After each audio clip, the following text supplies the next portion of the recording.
إنما المؤمنون الذين إذا ذكر الله وجلت قلوبهم وإذا تليت عليهم آياته زادتهم إيمانا وعلى ربهم يتوكلون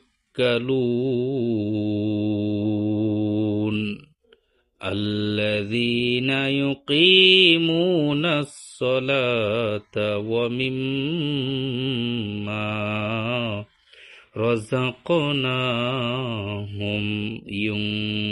ينفقون أولئك هم